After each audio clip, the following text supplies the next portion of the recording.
시대의 소망 23장이고요. 오늘은 하나님의 나라가 가까웠으니에 대해서 한번 알아보도록 하겠습니다. 마가복음 1장 14절, 15절이 메인절입니다. 요한이 잡힌 후 예수께서 갈릴리에 오셔서 하나님의 복음을 전파하여 가라사대 때가 찼고 하나님 나라가 가까웠으니 회개하고 복음을 믿으라 하시더라. 그래서 여기서 메인 키워드가 어떤 거냐면 요한이 잡힌 후에 예수님께서 어디로 가셨냐면 갈릴리로 가셨어요. 그리고 거기에서 무엇을 전파하셨냐면 때가 찼다. 회개하고 복음을 믿으라. 이것을 전파하셨어요. 그래서 하나님의 나라가 가까웠다라는 것은 어떤 거냐면 우리가 하나님 나라는 내 마음속에 우리 마음속에 하나님을 영접하면 예수님을 영접하면 맞이하는 은혜의 왕국이 있고요. 그리고 예수님께서 재림하고 저희한테 영광의 왕국으로 저희를 초청하시는 거죠. 그래서 이 땅에서 우리가 지금 은혜의 왕국을 경험하게 되지 못하는 사람은 영광의 왕국도 경험하지 못하는 거죠. 그래서 예수님께서는 이 기별을 전하려고 하셨는데 이제 때가 됐다. 이제 하늘의 왕이 은혜의 왕국의 왕이 왔다. 이걸 이제 복음을 전하기 시작한 거예요. 이 복음은 누가 전했냐면 침례 요한이 계속해서 전했죠. 침례 요한이 전했고 이제 침례 요한이 잡혔기 때문에 예수님께서 본격적으로 이제 이 사역을 시작을 하게 된 겁니다. 자, 마가복음 1장 13절, 아까 14절이 요한이 잡힌 후였는데 언제 잡혔냐면 마가복음 1장 13절에 광야에서 40일을 계셔서 사단에게 시험을 받으시며 들짐승과 함께 계시니 천사들이 수종들더라. 그래서 40일간 시험을 받은 광야 시험이 있었어요. 마가복음 1장 13절. 근데 14절에 바로 요한이 잡혔다고 합니다. 그럼 요 중간 사이에 어떤 사건들이 되게 많이 있어요. 그걸 한번 우리가 보면 요 사건을 이해하는 데 좀 도움이 됩니다. 예수님께서 40일간 광야 시험을 받으셨어요. 그리고 요한이 잡혔고요. 그 다음에 갈릴리 사역을 했습니다. 그럼 요 중간 사이가 바로 요한복음 1장 35절에서 4장 42절까지가 비어있는 공간이에요. 그래서 우리가 마가복음에서는 요한복음의 이 기간을 빼고 사건 위주로 지금 전개를 하고 있습니다. 그러면 요한복음 1장 35절에서 4장 42절까지는 어떤 사건들이 있었냐면 요한복음 1장 35절에 이제 제자들이 예수님이 계신 곳을 쫓아가죠. 그래서 내가 메시아를 만났다 해가지고 안드레가 시몬한테 가서 우리가 메시아를 만났다. 이렇게 해서 제자들이 몇 명 모이게 되죠. 이때가 요한복음 1장입니다. 그 다음이 가나의 혼인 잔치에 가셔가지고 물로 포도즙을 만드는 이적을 보이시죠. 그 다음에 성전 정결 사업을 하게 됩니다. 그 다음에 니고데모를 만나서 대화를 하죠. 그 다음이 사마리아 여인이에요. 그 다음에 요한이 잡힌 것을 보고 제자들을 갈릴리에서 사역하시는데 지금 제자들을 이제 부르시게 됩니다. 여기서 16절에 보면요. 갈릴리 해변으로 지나가시다가 시몬과 그 형제 안드레가 바다에서 금을 던지는 것을 보시니 저희는 어부라. 이렇게 나와요. 그럼 여기서 보면요. 요한복음 1장에서 제자들을 한번 부르시고 그 제자들이 본격적으로 그물을 버리고 예수님하고 사역을 같이 한 것은 바로 이때였어요.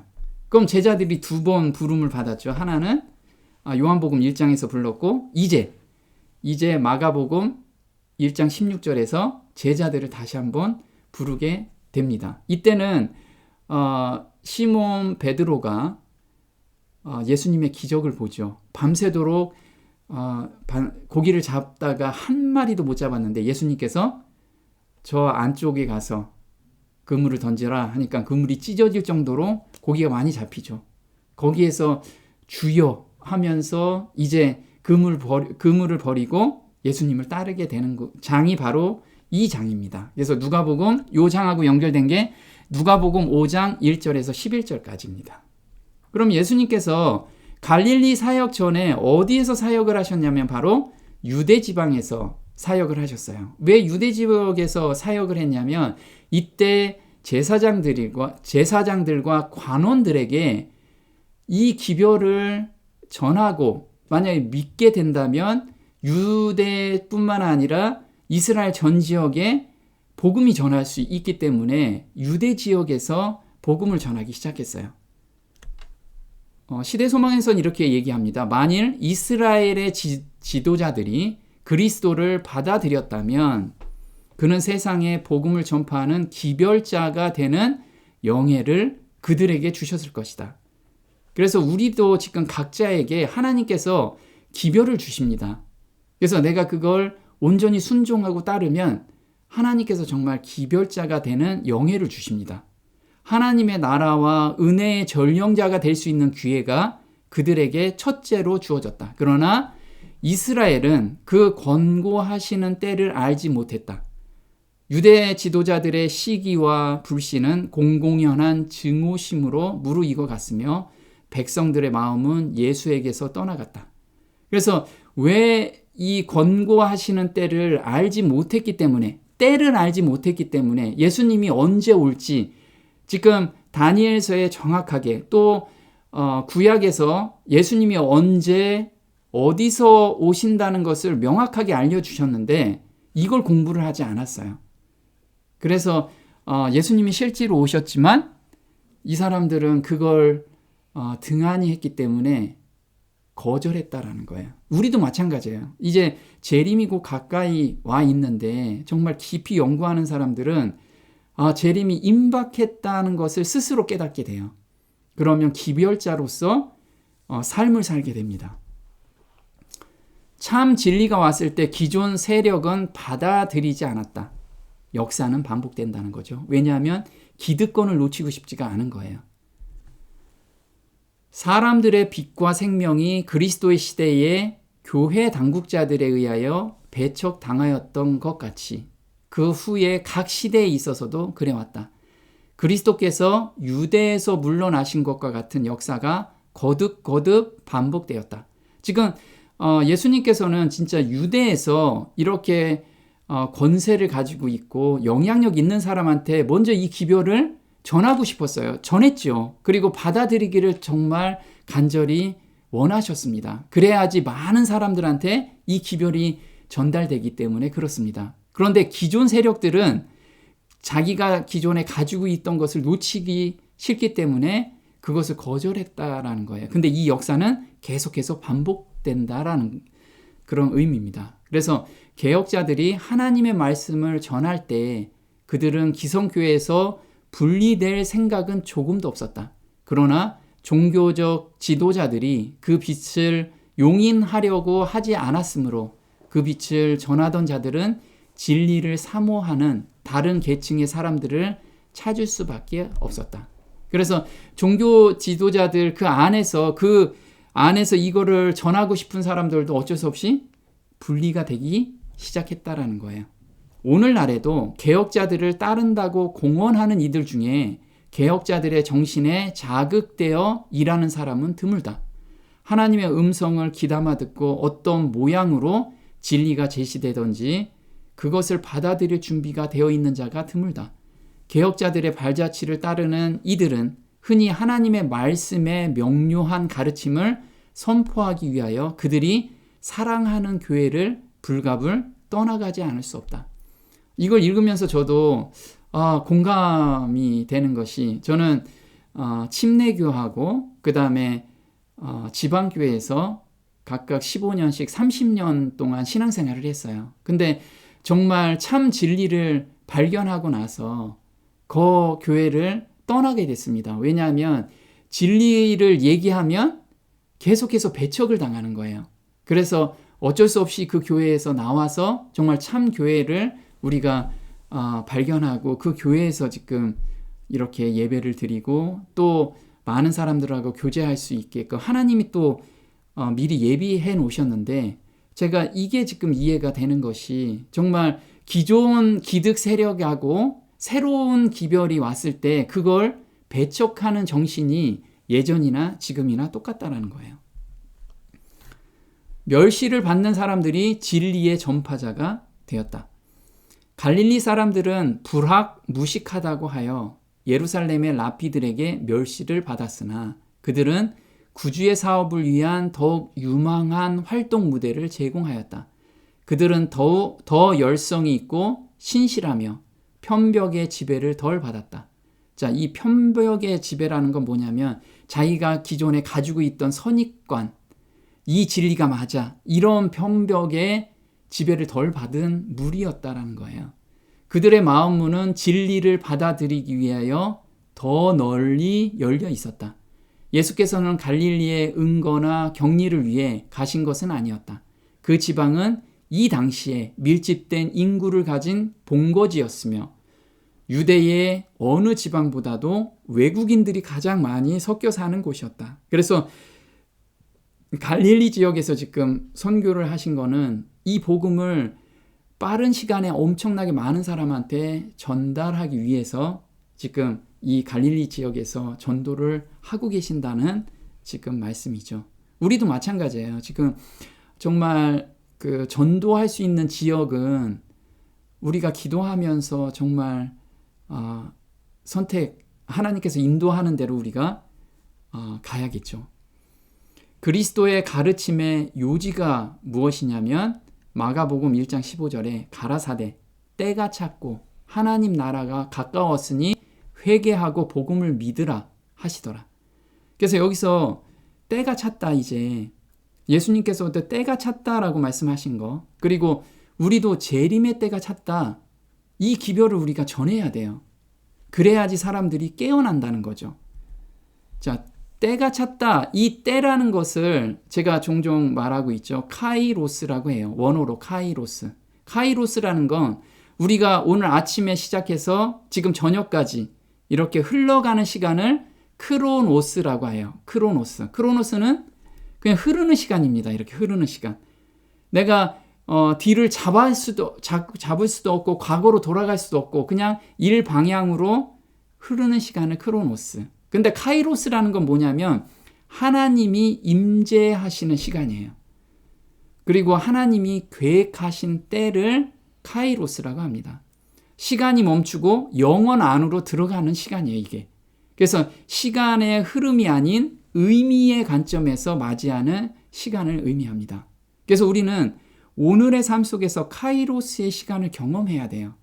그 의미의 시간, 하나님을 만나는 시간을 하루에도 몇 번을 가져야 되고 시간을 길게 가져야 돼요. 이게 우리한테는 계속해서 훈련이 돼야 되겠죠.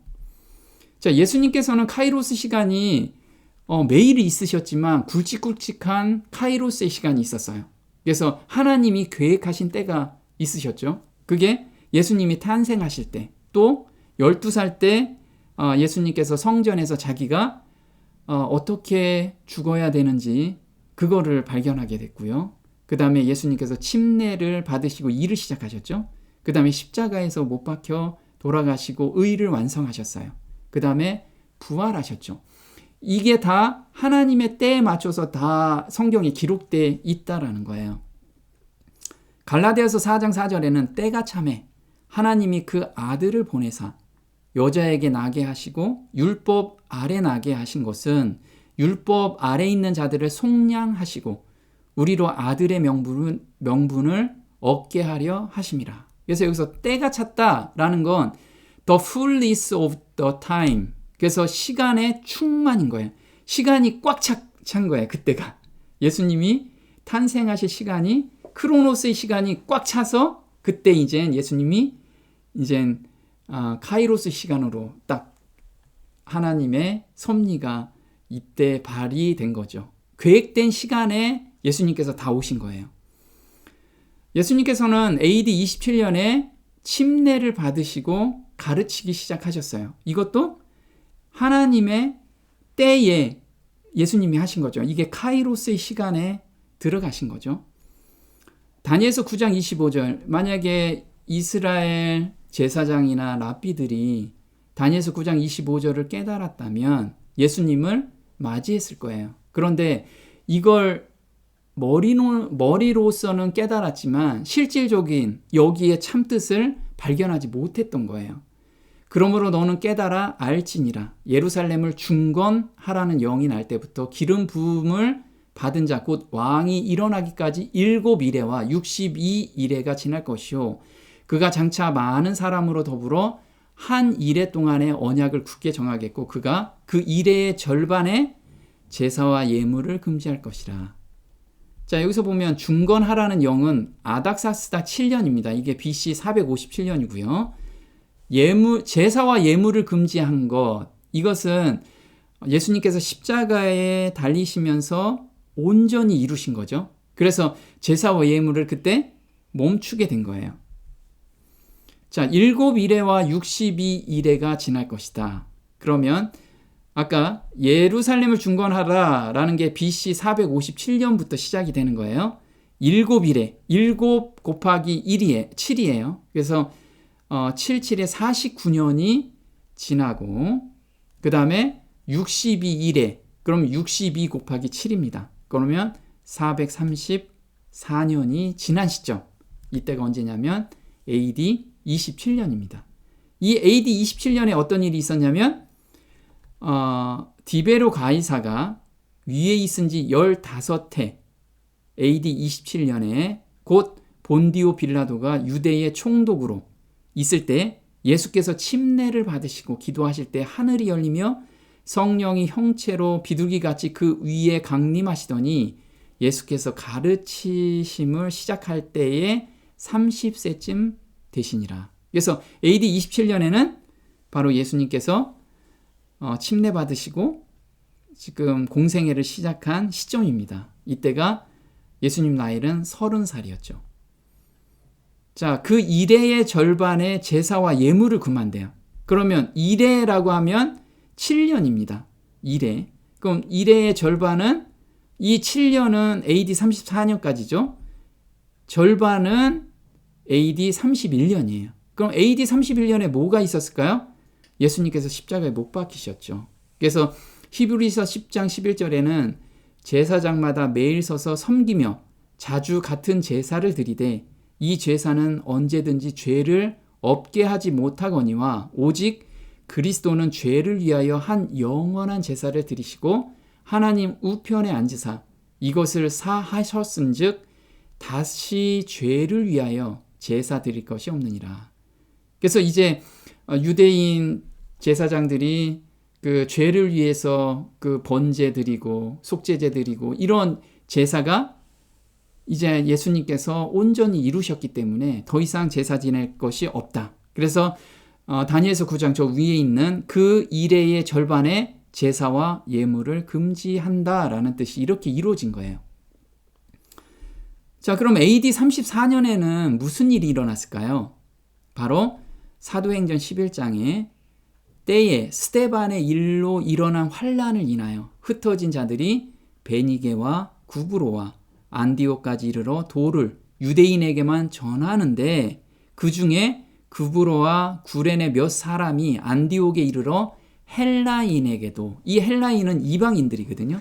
헬라인에게도 말하여 주 예수를 전파하니 주의 손이 그들과 함께 하심에 수다한 사람이 믿고 주께 돌아오더라. 그래서 유대인들을 위해서는 AD 34년까지 은혜 기간이 주어졌다라는 거예요. 그 이후에는 이제 이방인들에게도 이 기별이 전해지기 시작했던 거죠. 그래서 AD 34년에 이렇게 예언이 성취가 된 겁니다. 자, 하나님께서는 두 세계를 창조하셨죠. 하나는 카이로스의 세계와 하나는 크로노스의 세계, 보이는 세계와 보이지 않는 세계를 창조하셨어요. 그래서 우리는 매일같이 보이지 않는 세계를 경험하고 있어야지만 나중에 하늘나라 갔을 때 당황하지 않습니다. 내가 지금 세상에서는 카이로스의 세계, 보이지 않는 세계에 대해서 경험이 없는데 갑자기 그런 세계에 가면은 우리가 적응이 안 되죠. 그래서 하나님이 천국에 데려가도 적응이 안 돼서 저 하나님 더 여기 못 살아요 하고서 다들 빠져나올 거라는 거예요. 그래서 이 은혜의 왕국에 있을 때 우리는 카이로스 세계, 그거를 경험해야 됩니다. 그래서 하나님께서 골로새서 1장 16절에 이렇게 얘기하죠. 그분에 의해서 모든 것이 창조되었습니다. 하늘과 땅에 있는 것들과 보이는 것과 보이지 않는 것들과 보이지 않는 것들에는 천사들과 영적 존재들과 그것이 보이지 않는 것이라는 거죠. 만물이 다 그분에 의해서 창조되었고 그분을 위해서 창조되었습니다. 그래서 보이는 것, 이게 우리 지금 세상을 크로노스의 세상이라고 그러고 보이지 않는 것, 이거를 카이로스의 세계라고 하죠. 그래서 이렇게 카이로스 세계, 크로노스의 세계, 우리 인간이 유일하게 카이로스의 세계를 넘나들 수 있는 그런 창조문이라는 거죠. 근데 이 카이로스 세계는 그의 신비한 능력으로 생명과 경건에 속한 모든 것이 여기에 들어가 있어요. 그래서 우리는 매일의 삶 속에서 이 카이로스의 세계에 있는 생명과 경건을 매일 경험해야 돼요. 어떻게 경험할 수 있을까요? 이건 하나님의 임재가 있을 때만 가능한 거예요. 그래서 요즘 우리가 조성 예배를 드리고 있죠. 조성 예배 때 예배를 드릴 때 하나님께서 임재하신다는 약속을 저희한테 해주신 거예요. 그래서 매일의 삶 속에서 아무리 바쁘더라도 우리가 하늘의 경험을 못하고 어떻게 내가 하늘 시민이 되냐 이거죠. 그래서 하루에 정말 단 1시간이라도 하늘을 내가 경험을 못하고 있으면 그 사람은 하늘 시민이 아니라는 표일 수도 있어요. 그래서 우리는 정말 매일같이 예배를 통해서 이 경건에 속한 그것을 항상 경험해야 돼요. 그래서 우리가 보면 출애굽기 29장 39절에 한 어린 양은 아침에 드리고 한 어린 양은 저녁 때에 드리래요. 자, 그 드리는 곳에서 거기서 너희와 만나고 내게 말하리라. 하나님께서는 그때 내가 말하겠대요. 우리한테. 내가 거기서 이스라엘 자손을 만나리니 내 영광을 인하여 회막이 거룩하게 될지라. 그래서 조성 예배가 우리를 거룩한 삶으로 인도해 주신다는 거예요. 하나님을 경험하니까 자연스럽게 하루가 경건하게 살 수 있고 그 다음에 거룩하게 살 수 있잖아요. 근데 이거 없이 하루를 시작한다면 정말 다시 생각해 봐야 되는 거예요. 자, 예언을 이해하고 성취를 인식하는 것은 택한 백성에게 특권이다. 그래서 우리는 예언을 깨닫고 그것을 전파하는 것은 우리한테 준 특권이에요. 마지막 때 백성들한테 준 진짜 큰 특권이죠. 계시록 1장 3절에 이 예언의 말씀을 읽는 자, 듣는 자, 그리고 그 가운데 기록한 것을 지키는 자, 이게 복이 있다라는 거예요. 근데 왜 복이 있냐면 때가 정말 가까웠기 때문에 그래요. 때가 가까운 것을 우리는 읽으면서 깨닫게 돼요. 그래서 읽고 듣고 지킬 때, 우리가 읽고 듣고만 해서는 그 이스라엘의 그 제사장들, 랍비들처럼 읽고 듣기만 하면 온전히 깨달을 수가 없어요. 지킬 때 이 예언이 나의 삶 속에서 깊이 경험이 됩니다. 그리고 깊이 깨닫게 돼요.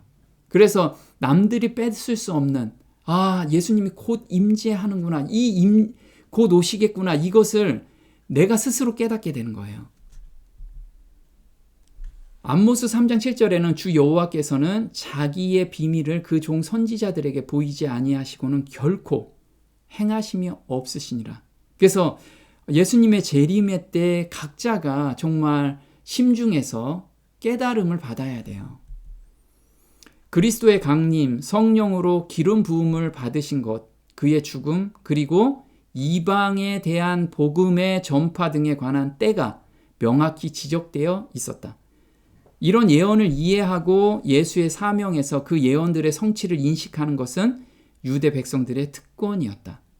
우리한테도, 마지막 백성들한테도 이게 특권일까요? 맞아요. 때가 명확하게 정말 제시되어 있는데 그걸 알고서 준비하는 자들이 그걸 특권으로 우리한테 주셨다는 거예요. 준비할 수 있게끔.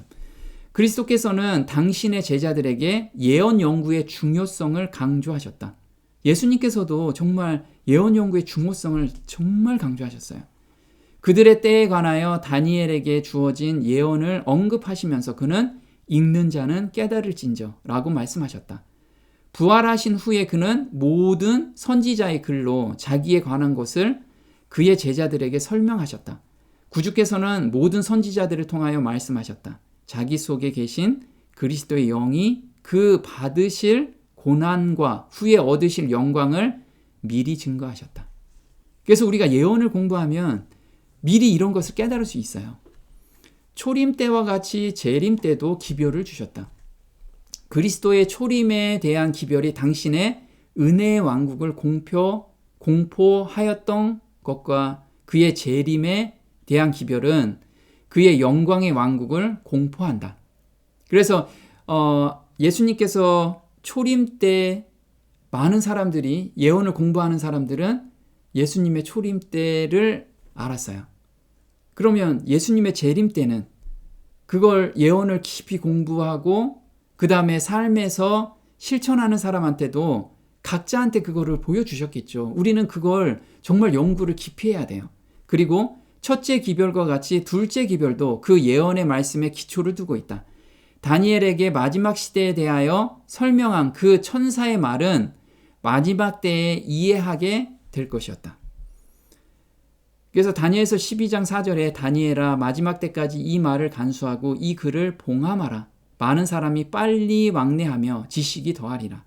많은 사람이 연단을 받아 스스로 정결케 하며 희게할 것이나 악한 사람은 악을 행하리니 악한 자는 아무도 깨닫지 못하되 오직 지혜 있는 자는 깨달으리라. 그래서 우리가 이 스스로 정결케 된다는 건 우리 예수님이 곧 재림한다라는 것을 스스로 알게 되면 어떻게 될까요? 마음의 준비를 하죠. 우리를 두려움 가운데 있게 하려는 게 아니고 정말 신랑을 맞는 신부처럼 오늘을 준비하게끔 하는 거예요. 그 예언을 깨닫고 예수님이 오신다는 거 깨달아서 뭐 자랑하고 이게 아니고 정말 스스로 정결케 하기 위해서 우리가 죄와 세상에 얽매여 있던 것을 정말 다 예수님께 드려서 그걸 온전한 자유함을 얻고 정말 순결하고 정결한 마음 가운데 오늘을 살게 하기 위해서 그렇다라는 거죠. 그래서 스스로 정결케 하라. 누가복음 21장 34절에는요. 너희는 스스로 조심하래요. 그렇지 않으면 방탕함과 술취함과 생활의 염려로 마음이 둔하여지고 뜻밖의 그날이 덕과 같이 너희에게 임한대요. 그래서 우리는 만약에 그 예언을 깊이 공부하지 않고 있으면 평안해요. 그냥 언제 예수님이 오실지 그거를 정확하게 우리가 인지를 못하니까 평안한 마음 가운데서 사는 거예요. 그렇게 살면 생활에 염려도 오고 근심 걱정도 오고 그렇다는 거죠. 그런 마음이 둔하여져서 정말 그날이 덕과 같이 오게 될 거예요. 깨어있는 자에게는 그날이 도적같이 임하지 못한다.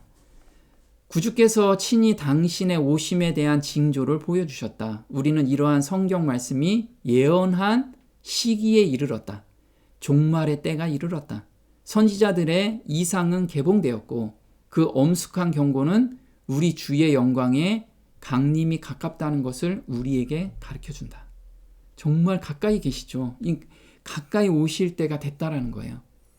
데살로니가전서 5장 4절에 형제들아 너희는 어두움에 있지 아니하며 그날이 도적같이 너희에게 임하지 못하리니 너희가 다 빛의 아들이요 낯의 아들이라. 우리가 밤이나 어두움에 속하지 아니하나니. 그래서 도적같이 임하지 않겠다라는 거예요. 왜요? 우리가 오늘의 삶에서 예수님께서 내일 오실 거 아니면 오늘 밤에 오신다고 생각하고 오늘을 살고 있는 자들은 내가 시기나 질투 또 형제 간의 응어리진 거 이거를 오늘 지나갈 동안에 두지 않는다라는 거예요. 왜? 오늘 밤에 오실 수도 있으니까. 이 삶으로 우리가 살라는 거예요. 자, 성경 말씀 가운데 사람이 그리스도의 재림이 가까움에 대하여 무지해도 좋다는 보증이 조금도 없다는 사실이 그와 같이 입증되었다. 그래서 우리는 재림의 때 우리 목사님들이 얘기해 주시면 그거 그냥 듣지 이렇게 하지 말라는 거예요. 재림이 가까움에 대하여 무지해도 좋다는 보증이 조금도 없다라는 거예요. 각자의 책임이라는 거예요. 각자의 신앙이기 때문에. 그러나 진리를 부인할 구실만을 찾고자 하는 자들은 그와 같은 설명에 길을 막고 있다. 그리하여 대담한 조롱자들은 물론이요, 심지어 그리스도계의 성직에 있는 자들까지도 그날과 그때는 아무도 모른다는 말에 뇌동하게 되었다. 충실하지 않은 파수꾼들은 대기만자 사단의 사업에 연합하여 하나님께서 평안하다고 말씀하지 아니하시는 때에 평안하다고 부르짖었다. 그래서 예수님이 언제 재림해? 아직 좀 있어. 예수님은 오시긴 하지만 지금은 아니야. 이렇게 기별 전하면 안 된다는 거예요. 재림의 임박함을 깨닫게 되면 정신이 바짝 깨겠죠. 그래서 로마서 13장 11절엔 또한 너희가 이 시기를 알거니와 자다가 깰 때가 벌써 되었으니, 시기를 알게 될 때 자다가 깰 때가 벌써 됐대요. 예수님의 재림의 때죠. 이 시기가 카이로스예요. 재림의 때.